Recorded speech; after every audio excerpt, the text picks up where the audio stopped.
Hey guys, 65 Ford here. I know it's winter time, but I have a little project of a little motorcycle that I've been wanting to get off, get out of the way. I've been actually waiting for a part to come, but let me show you what I'm doing. About the worst thing that can happen to a motorcycle or any engine, well, not the worst, but something that just sucks because it's easily preventable, is, and I know it's going to be impossible to see in there, but that's a spark plug hole. There's no threads.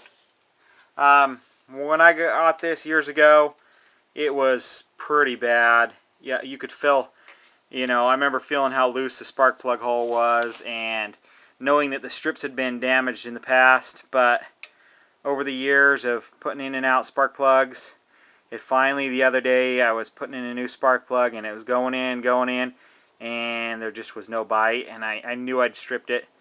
I hadn't even tightened it anywhere near what needed to be tightened, but it was just gone. So now there are a couple of options in this situation.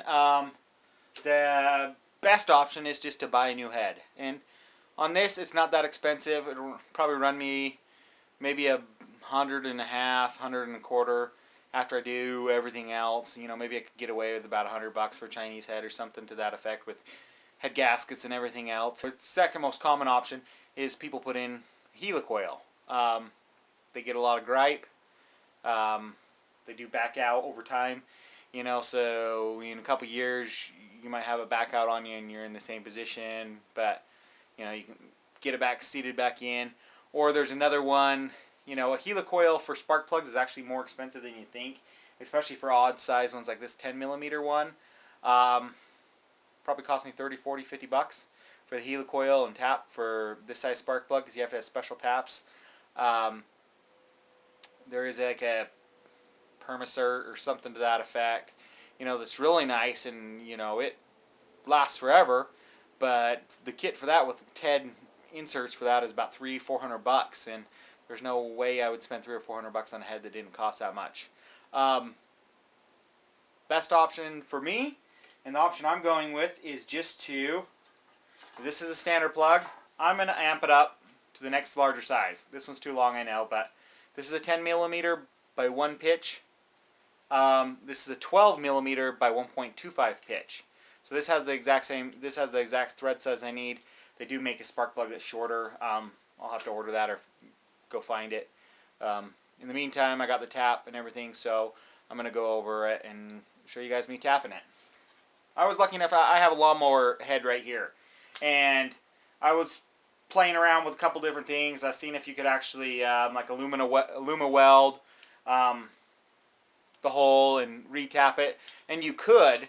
That's a viable solution, but you have to get the whole head to 700 degrees. That's the only problem with that. You can't aluminum weld. It's not like welding where you could just weld it. I don't have a TIG set up. I probably could if I had TIG or something and just weld new stuff in there. But the aluminum weld stuff, which is basically brazing aluminum, you'd have to get the whole head up to 700 and almost 800 degrees, and then the stuff will bond, and then it'd be pretty good, and then you could tap it just fine. But there's all the bolt holes right here, and I actually tried drilling all those and tapping all those and using a couple different methods, what I thought worked best. And the thing that came out the best, because I insert them all, and there's one that came out better than all the rest. The other ones turned out good. There's still a little bit of wobble. The one that turned out the best is I actually heated up the head only to about 300 degrees with the blowtorch, really fast. Nothing, not hot enough to do any damage, but that expanded the aluminum enough that it allowed the tap to go in nice. Even with cutting fluids and stuff, I think most taps are a little sloppy. Unless you buy really, really, really expensive taps, which I don't tap enough to warrant that.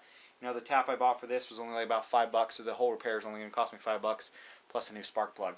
But that right there, just heated it up real fast, grew some grease, cutting fluid, everything else, and that made a nice tight fit. So let's go over it. Let's do it.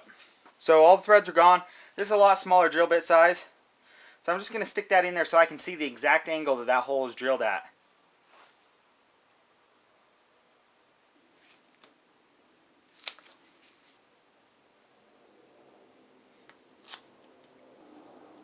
And that's out far enough where it'll get me extremely close to the same angle. Okay?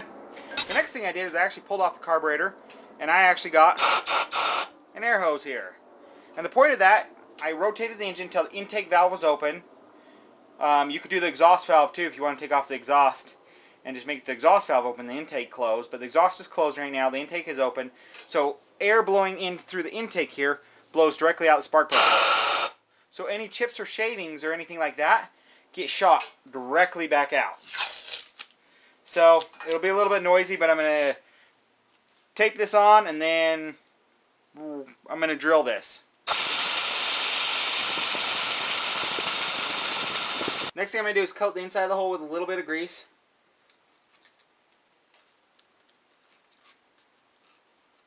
I don't want so much grease that it plugs up the flutes on the tap, because I want them to be able to push any metal shavings back out. I'm also going to use a lubricant. I love transmission fluid. I think it's a great all-around fluid. So I'm going to use transmission fluid as a light oil to also help me do it. But first I'm going to heat up the head a little bit.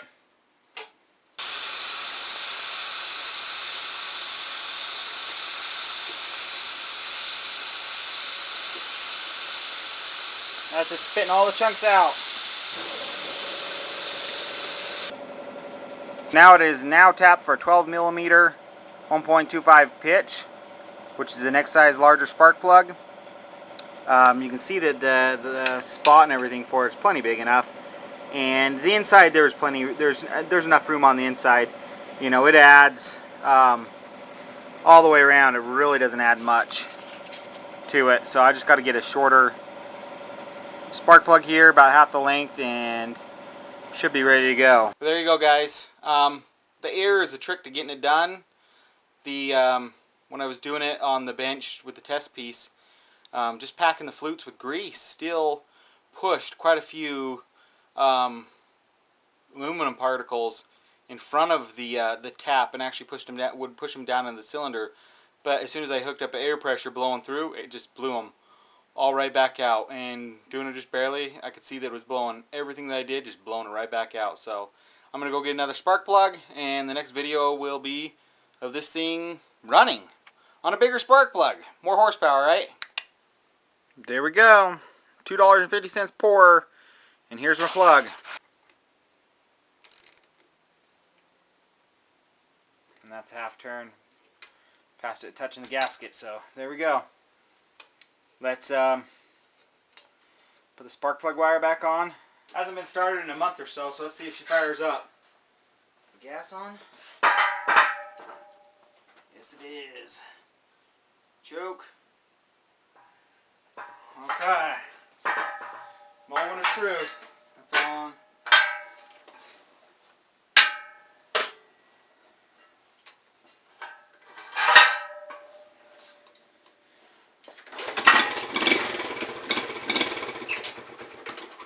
One kick. Wow.